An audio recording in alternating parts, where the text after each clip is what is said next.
have been for a very long time associated with agriculture universities, and currently, well, we talk about issues like climate change, some sense of urgency. What are your views on this? We talk about the global warming, pollution one side, population explosion the other side. Here more demand for food because of the population explosion. The production we boast ourselves as we have increased that much, these million metric tons, we stand first in the world in that crop, this crop. But the productivity if you take, that is production per unit area of land, that is coming down. My field of specialization and my interest is regarding the food processing technology, fish processing technology, meat processing, dairy processing, fruits and vegetables, aromatic plants, medicinal plants, all this processing of it and giving it to the needed society in a presentable form, easily available form. We can say process or perish. When we talk about the commodity,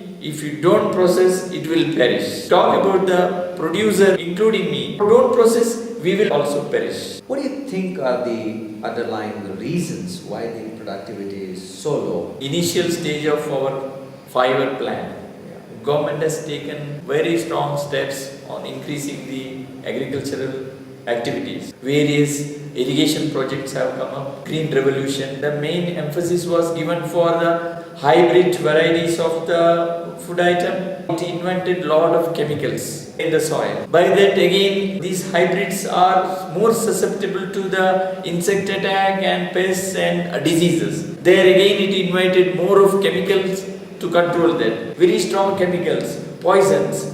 So all together it is finally going to the soil. So the soil health, it is completely degraded. Not only soil, the climate, the rain pattern, everything that has spoiled the health of the soil. All the food item which has to come from soil and water. So when that is spoiled, whole thing is disturbed. We talk about the quantity. Who is bothered with the quality? Quality what we eat is very, very low. All these things has to come from the soil. Soil is spoiled, air is spoiled, water is spoiled. What else you can expect? On one side, we talk about food security, as well as we talk about nutritional security. So at this juncture, where there are conflicting interests, on one side we want to have food security, on another side we also would like to have nutritional security. Coming to your specialization, because India has a huge coastline, and we have a large number of rivers, and we have tanks, water tanks. In fact, in this state of Karnataka, we have about 36,000 tanks. And fisheries is one of the major activity. And in fact, fish are supposed to have omega-3 fatty acid, which most vegetarians do not have. So therefore, if you look, fisheries as an activity to support the cause of food security and as well as nutritional security. Has the sector of fisheries been given a kind of importance which actually it deserves, or it's not been there? There is a good attempt by setting up the National Fisheries Development Board, parallel with the National Dairy Development Board. There was a white revolution due to the setting up of various schemes and especially the NDDB. Our productivity in the reservoir is very, very low. So when you talk about omega fatty acids, now we have a restriction, food restriction, like there are social issues, like people, as you already mentioned, many are not taking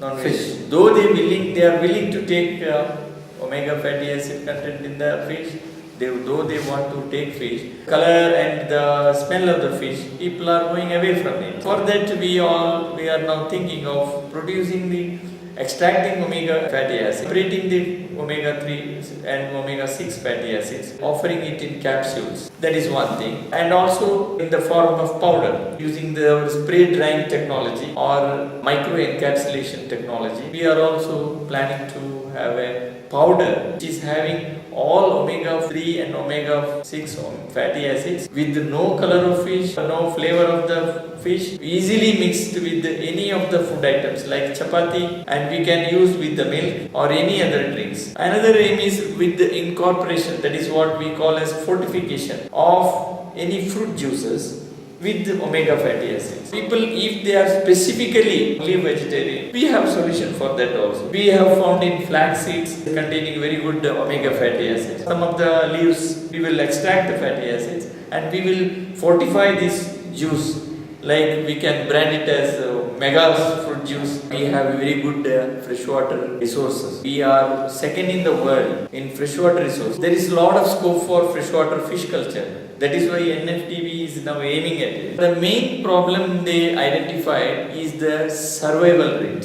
Farmers take small fish seeds, they bring it and stock in the reservoirs and big tanks. The predators are present in the water, they prey on these larvae, and there is large percentage of mortality. The reservoirs in big ponds and lakes, this is the main problem. So this raw larvae during the transit will be weak. The moment if you leave it in the water, they are falling easily as a prey for these predators. For this reason, we have, with the financial support from NFTB, we have created a 25 acres fish nursery and rearing farm in Raichur district, where we rear this small larvae into a big larvae, what we call again as a fingerling. Fingerling is like a size of a finger. When they are released in the pond, they are big enough to escape from these predators. So there the survival percentage will be more. So that will be a very good solution for increasing the productivity.